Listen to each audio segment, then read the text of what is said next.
రూపాయలు జీతం సంపాదించుకునేవాడైనా సరే 10 రూపాయలు 15 రూపాయలు రాగానే ముందు తీసుకెళ్ళి ఆ డబ్బాలు వేసే ఆ మిగిలిన 80 ఖర్చు పెట్టుకోవాలి. 100 పెట్టామనుకోండి, 100 ఖర్చు అయిపోవడం కాబట్టి ఇంకో 200 అప్పు కూడా చేస్తాం. అది చేయకూడదు.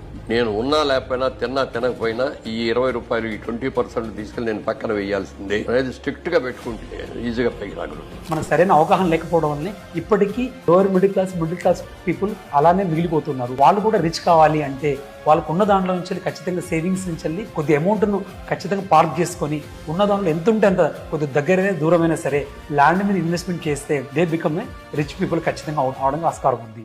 100 రూపాయలు జీతం సంపాదించుకునేవాడైనా సరే 10 రూపాయలు 15 రూపాయలు రాగానే ముందు తీసుకెళ్ళి ఆ డబ్బాలు వేసే ఆ మిగిలిన 80 ఖర్చు పెట్టుకోవాలి. 100 పెట్టామనుకోండి, 100 ఖర్చు అయిపోవడం కాబట్టి ఇంకో 200 అప్పు కూడా చేస్తాం. అది చేయకూడదు. నేను ఉన్నా లేకపోయినా తినకపోయినా ఈ 20 రూపాయలు ఈ 20% తీసుకెళ్ళి నేను పక్కన వేయాల్సిందే అనేది స్ట్రిక్ట్ గా పెట్టుకుంటే ఈజీగా పైకి రాగలుగుతాం. మనకు సరైన అవగాహన లేకపోవడం వల్లనే ఇప్పటికీ లోవర్ మిడిల్ క్లాస్ పీపుల్ అలానే మిగిలిపోతున్నారు. వాళ్ళు కూడా రిచ్ కావాలి అంటే వాళ్ళకు ఉన్న దాంట్లో నుంచి ఖచ్చితంగా సేవింగ్స్ నుంచి వెళ్ళి కొద్ది అమౌంట్ను ఖచ్చితంగా పార్క్ చేసుకొని ఉన్న దాంట్లో ఎంత ఉంటే అంత కొద్ది దగ్గరైనా దూరమైనా సరే ల్యాండ్ మీద ఇన్వెస్ట్మెంట్ చేస్తే they become a rich people ఖచ్చితంగా అవడానికి ఆస్కారం ఉంది.